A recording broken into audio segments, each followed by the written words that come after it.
Ici, le stock initial. On débite le stock initial de matières premières, on débite le stock initial des produits finis et on crédite le stock initial des matières premières et le stock initial des produits finis. Vous voyez que l'écriture est très très simple. Vous débitez le compte stock 2 et vous créditez le compte variation, pardon, vous débitez le compte variation stock 2 et vous créditez le compte stock 2 du montant du stock initial qu'on est en train d'annuler. Et au 31-12, N, j'inverse l'écriture. C'est une sorte de contrepassation. Hein? Sauf que ce n'est pas à vrai dire une contrepassation parce que la contrepassation doit être réalisée avec le même montant. Mais j'inverse, pour ne pas être dans l'ambiguïté, j'inverse l'écriture tout simplement. Je débite le compte matière première, je débite le compte produit fini, je crédite variation de stock de matière première, je crédite variation de stock de produits finis.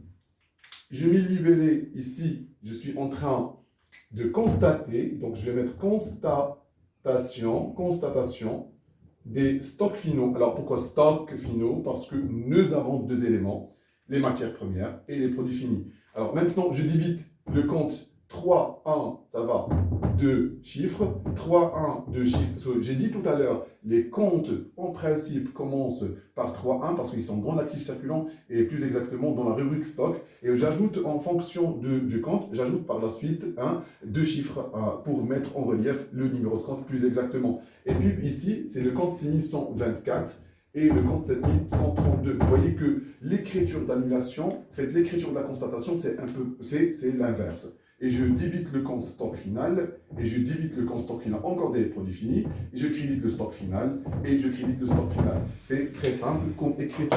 Il suffit de connaître, en fait, de cerner l'écriture de l'annulation pour pouvoir par la suite passer l'écriture de la constatation ou inversement encore. Voilà, et je suis dans les normes du Code général de normalisation comptable. J'ai annulé et j'ai constaté. Attention, si le stock initial est déjà annulé, comme c'est le cas ici, ce n'est pas la peine de passer cette écriture, sauf que si au niveau de l'examen ou du concours, peu importe, ça, on vous demande de repasser l'écriture. Ça va? Mais le stock final, vous avez l'obligation de comptabiliser. Maintenant, je vais mettre les montants, ça va, égal. On sait bien que le stock initial, c'est 400 000 pour les matières premières, bye bye le stock initial des matières premières. Le stock final des produits finis, bye bye le stock initial du produit fini. La même chose ici, on va mettre 400 000 et 400 000 et 500 000. Le stock final ici, c'est 450 000 et ici, c'est 300 000. Là, c'est 450 000. Et là, c'est 300 000. Et voilà les écritures de régularisation. On a annulé et on a constaté, ça va. Et cette annulation et constatation va nous permettre par la suite d'établir ce qu'on appelle les comptes schématiques. Alors, il me semble qu'ici, c'est le 3121. Là, c'est 3151, 3121, 3151. Et voilà les écritures de régularisation. Voilà.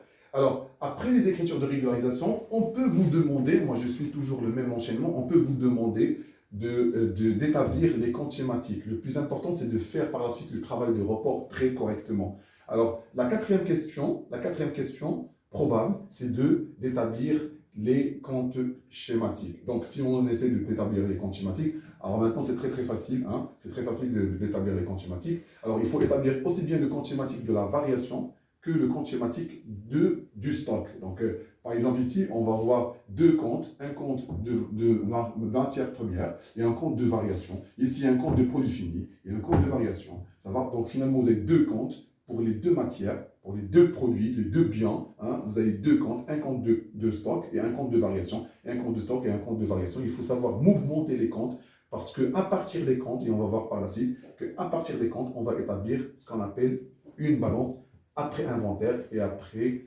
le bilan. Alors, au niveau de cette capsule, je m'arrête ici pour ne pas vous ennuyer davantage.